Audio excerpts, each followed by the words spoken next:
you're in the valley of the shadow of death, right? You're in it. You're in the muck. You're in the slog. You're in the mud. Like, it just feels like nothing's working. Nothing's going your way. The only way out is through.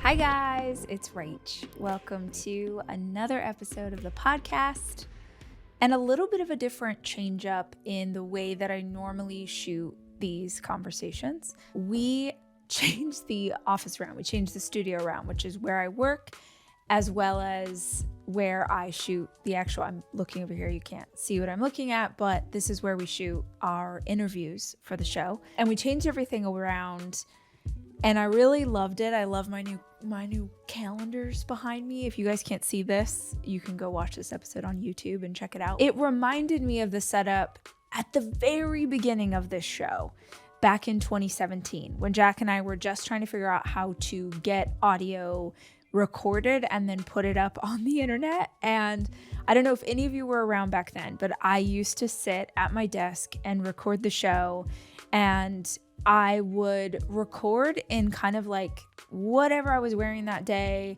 however my hair looked, however my makeup looked, because I was just excited to create something for you guys and really hoped that there would be some resonance for you and what I was saying. And over the years, I felt this call to be more and more polished in podcast interviews. And I think it makes a lot of sense with an interview, because oftentimes people will come in to do the show and they're in the midst of a press day. So they're in like beautiful makeup or they got a great outfit on, their hair looks fabulous. And if I'm a bog troll, I got in this habit with interviews here on the show of having hair and makeup done, trying to pull a cute outfit. And then that made me feel like I needed to have the same level when I did episodes by myself. Not that you guys wanted this whole deep dive therapy session, but I think it makes it so that I'm less excited about doing a solo conversation like this, because I have this feeling that it doesn't fit well into my daily workflow. Because my daily workflow is like, I do get dressed. I put an outfit on, unless I'm not feeling good or something, I put an outfit on even though I'm working in my backyard. This is what we're doing. This is what we're wearing. What are you wearing? I still get dressed as if I'm going to an office with other people, but I don't in life tend to wear a lot of makeup. It's not really my jam. I'm not very good at it. I love it. I love to see it on other people. When I do it myself, it doesn't look anywhere near as good as when someone else does it. So I get into this whole like, oh, I gotta look a certain way. And I just, when I check my gut, I know that's not true. I know that those of you who are here to hang out, who have been in this community for a long time, I just know that you're very similar to me in that you are looking for information, you want ideas, maybe you want to be entertained, maybe I can tell you something today that's going to make you laugh, but I just really don't think you care that much if my hair looks perfect. And my hair looks, I'm looking at myself in a monitor, like this is as good as I can do by myself on my hair. I'm leaning all the way in because I would rather be here doing my job, which is having this conversation with you and hopefully giving you some good ideas, and just worry less about the aesthetic. On a completely different note, but sort of similar, I got this shirt on eBay. I promise we're going to get to a conversation about confidence, but it all kind of, I guess, ties in with each other, because this is, I think, the way to have the most confidence is to show up as yourself. And that takes some time and some courage and some digging to figure out who you are. For me, like, if I have so much denim in my closet, it's illegal in 4 states how much denim. Like, I don't need one more denim shirt, but it turns out I did need one more denim shirt because I didn't have a light wash chambray. Anyone listening or watching remember Chambray Tuesday?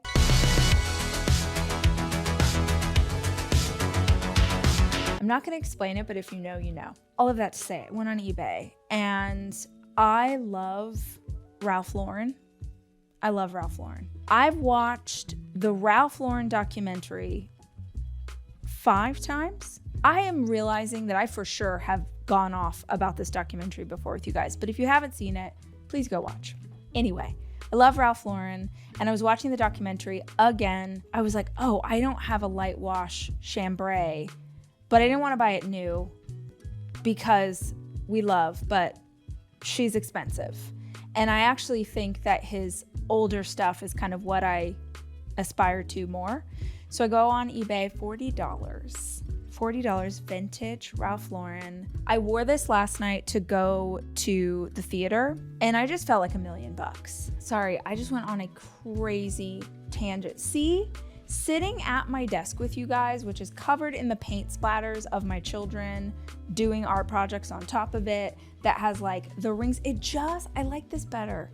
I like this better because when it's like a formal set and the lights are on and like I'm in the chair and it's like perfectly done how Jack does it, it looks better, but it just makes me feel more pressure. So my apologies / sorry, not sorry for starting 10 minutes of just talking about anything and everything and nothing. Let's talk about confidence. I think this is easily a top 10 category of questions I have been asked the most on the podcast hotline over the last 5 years. Confidence comes up again and again, and for good reason, right? We are really hard on ourselves, and the way that we speak to ourselves really affects how we feel about certain situations that we're inside of, which affects our ability to feel like we have the right to be there. We have the right to take up space, or that we can pursue our dreams or our goals, or that we can talk to that beautiful girl at the bar and ask her out on a date. Like, confidence weaves its way into everything.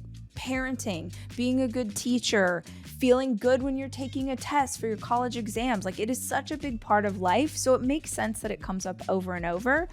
And it's something that I, of course, wrote about in the new book. So I think y'all know, but in case you haven't heard, my next book comes out January 7th. It's called What If You Are the Answer? What if you were the answer? And 26 other questions that just might change your life. So every single chapter in the book, the heading is a question. And the question in my life, when I heard it, was so powerful, forced me to consider things, forced me to change up the way that I was looking at a situation. Like, the question itself was so powerful that it forced change in my life. And I was driving the other day and I thought, oh, isn't it interesting that I titled this book, like the subtitle is, and 26 other questions that just might change your life. But I didn't say, and 26 other questions that just might change your life for the better. It's a really specific reason why. Because every single question in this book prompted change in my life. And the ultimate road it was leading to was an incredible place, was a better place, was a personal evolution, was exactly what I needed. But the change that happened didn't always feel good. That is so important to establish, because there's just so much information now that's like, this will change your life and this will do this, and that change is necessary, but it doesn't always feel good. In fact, sometimes it feels terrible. Deciding to break up with someone that you love and care about because you know it's better for you and them ultimately is still deeply painful.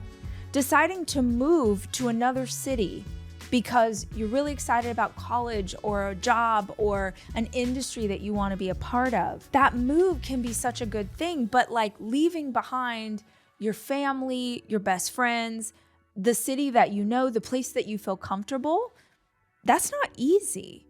So just because something is good ultimately doesn't mean it's going to feel good on the path. And I think that most of you, because you're like similar to me, you're doing similar work, you care, you're reading the same stuff, like you get that. But it's worth saying, whatever you're facing in your life or whatever you're reading or whatever you're listening to, just know that asking for change is asking to get your ass kicked. Case in point, at the beginning of 2021, I went to a spa retreat in, Sedona, Arizona. I'd always wanted to go, beautiful red rocks. And if you don't know this about Sedona, it's like a vortex. Look it up. There's like a bunch of vortexes.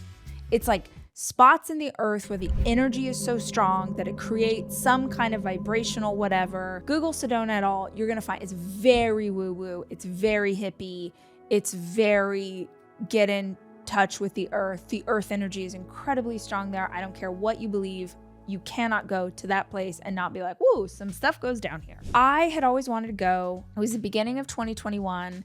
The year previous, I had gotten divorced. It had been a really hard year. I mean, for all of us, 2020 sucked for everybody, I think, unless you own Amazon or like a toilet paper company, or I don't know, you produce the Tiger King. Joe Exotic for the people of America. Everybody else, I feel like we all had a hard time. I really wanted to go somewhere. I'd always wanted to go to Sedona, and I was really deeply in like doing therapy, doing self-healing, spiritual work, doing all the things. Give me all the things. But I wanted to go get energy work done. And I go in, very sweet older woman. She's doing just beautiful healing energy, really fantastic. She's asking me about what's going on in life. And I had told her about the divorce and just all of the hard stuff I was walking through. It's the end of our session, and she opens the window. And this particular resort looks out over a really famous canyon, and inside of the canyon is this very famous rock formation. And the rock formation they call, I don't remember what. I had heard from locals, I'd heard from the people who work there, like, that is so powerful. There's a huge vortex there. This is really powerful. And this old woman, this sounds like the start of Jumanji, she says to me, go to the base of that formation and pray for rebirth. I'm sorry, what? What? In red, I have chills in my body right now because Rachel today, what are we, 3 years later, really understands how wild it is to get advice like that and just freaking do it. Those of you who are into like spiritual things, maybe you are also going like, oh, you just did it? I did it. I just did it. I just did what she told me to do because I was like, that sounds like a great idea. I need a rebirth. Your girl, I shimmied up that mountainside because I was like, I have nothing else to do and I like to hike. So I hiked to the top of this little mountain and I sat at the base of that rock formation and I prayed. I said, God, I'm ready for rebirth. I'm ready for change. I'm ready. Like, let's move me in the right direction. And the things that burned down, the things that were revealed. I know not all of you believe in the power of something like that. And I really don't know if it's like because we just shift our brains and we ask for it. I can look back now and see how every single thing that then immediately fell apart was so necessary for the person that I want to be and the kind of life that I want to have. I can see it now, but I could not see it then. All I know is that within a week, just things started to go sideways. It was like dominoes falling one after another, and it started a cycle of change that was so painful. People I thought were going to be my friends forever revealed themselves for who they really are. Discovering just like I learned so many lies and so many things came to the surface, and it was like that once you see it, you can't unsee it kind of thing. Change is ultimately necessary, but it doesn't mean that it's going to feel good. In fact, it will likely be very painful. I was just thinking about that as we talk about these questions, because every Monday until this book comes out, I'm dedicating one of the topics I discuss in the book to our conversations here on the pod. And it's really important to say that when you're evolving or pushing or growing or whatever, man, it sometimes really sucks. I guess it's worth mentioning too for any of you who find yourself in the middle of that right now. You're in the valley of the shadow of death, right? You're in it. You're in the muck. You're in the slog. You're in the mud. Like, it just feels like nothing's working. Nothing's going your way. The only way out is through. Don't have started the process, realize that the process is really hard and difficult, and then just let go of where you were headed. Sometimes we think that if we start on a path and then give up, that we just sort of revert back to where we started, but that is not the case. We actually start on a path, give up, and now we're kind of back at the beginning, but we're back at the beginning with a whole new set of beliefs about who we are and what we are capable of. In fact, I'd love to play a little clip of an interview I recently did with Mike Gervais, who is one of the most successful high-level performance coaches, like the biggest athletes, the biggest musicians, he's so very well connected when it comes to clients. So I believe that he knows what he's talking about. I was interviewing him recently, and he had this incredible bit of wisdom about confidence and how it's not what happens, it's how we talk to ourselves about what happens. We needed to be rock solid with confidence. So when we were deconstructing where confidence comes from, she said, experience. Like, doing hard things gives me like confidence. I said, okay, great. Hold on now. You're the best in the world, have been that for 20 years. Do you ever have self-doubt or like pre-game as you're going into Olympics? You know, kind of what is that state like? Yeah, I'm kind of a mess. You know, I'm kind of a wreck. Well, hold on, you're the best in the world. Yeah, but like it's a real challenge ahead of me. Okay, so here's the calculus that we're very clear about. You need to put in honest, real hard work, flat out, to get the experiences. But then it has to go through one final filter. This is the second part of the equation. And confidence comes from only one place, which is what you say to yourself. But what you say to yourself has to be credible. So the credibility comes from hard work, doing the thing under duress, pressure, tension, going through hard, challenging times with love in your heart and eagerness in your eyes, and like really doing the work. Okay, so that's the hard experiences, the training, if you will. And then the final filter here is what you say to yourself. In that moment, as you're walking out to do your thing, whatever it is, going into a living room to have a very scary, loving conversation with a loved one, or walking into the Olympic Stadium, or stepping on stage for a keynote, whatever it might be. And you say, I'm not ready. Why do I do this to myself? What? Man, I'm doing way too much in my life. Like, I need to slow down because this isn't fair to the audience.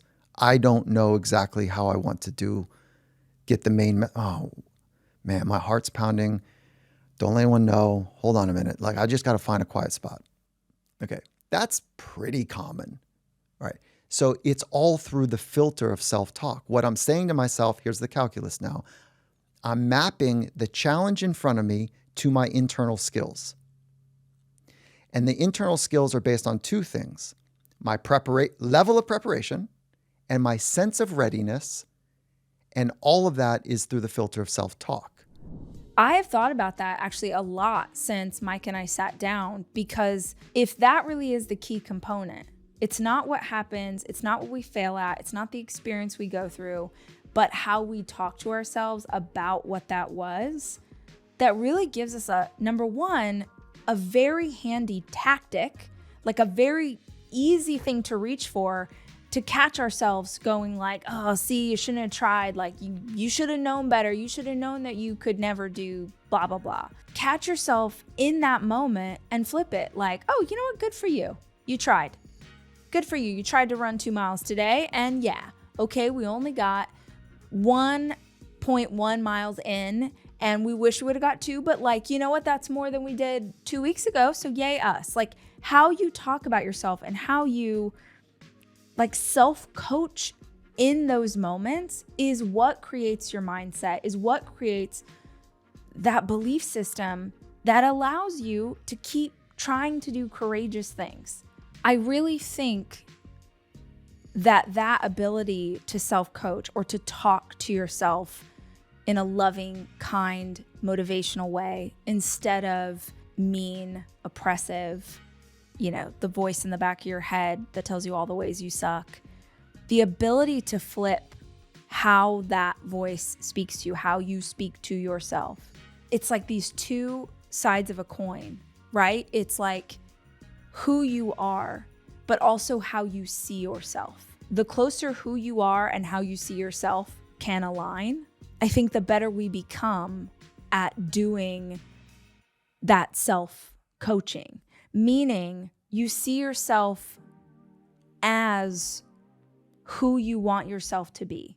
So for instance, if I see myself, like if I tell myself that I am the world's most perfect mom, like it is my job to be the most perfect mom in the entire world. That's how I see myself. Like perfect, doing all the right things, giving these kids all that they need, being the end all be all, showing up for every school meeting. Like if that's how I see myself, but then who I actually am is just like a good mom who's trying her best. Those two things are not compatible with each other. Those two things are diametrically opposed because any sort of perfection is always going to clash with who we are in reality. So the voice in your head is always going to be all of the ways that you suck because you're not meeting the expectation of who you think you should be. On the flip side, the better that you know yourself and the more that you love yourself and acknowledge yourself and give yourself credit for who you are, the gentler, kinder that voice will become. Have you ever experienced those moments? Let's use parenting again, where you're looking for a way to encourage or compliment one of your kids because they haven't been doing so great lately, and you realize you've been really on their case and you've really been giving them a lot of grief about improving grades or being better, calling grandma or whatever the things are. And you realize you've been on their case, so you flip it and you're like, I really need to look for some things in this kid that I can compliment. I really need to really lean in on the things they're doing right because I'm just reinforcing all the negative stuff. So you start to look for anything that baby is doing that you can compliment. And the younger they are, the crazier that you're like, thank you for taking a breath before you punched your little brother. I saw that you tried to control yourself. You didn't actually get there, but I did see that you try. We really look for the good when we're really trying to find something to compliment. And I think our brain works the same way. So the more that you love and appreciate who you actually are, which is that's confidence right there, but also then the way you speak to yourself about who you really are is what gives you that something, that vibration, that thing to show up in the space with your head held high. And one of the chapters in my new book, I talk a lot about being yourself. And ultimately, everything in this comes back again and again to your own wisdom, your own gut, your intuition. How do you get to know you? How do you get to love you? And you, whoever you are. So I'd love to read you a little excerpt from one of the chapters where I talk about this idea of you. It's you. No one else is coming to save you. No one else is going to fix your life.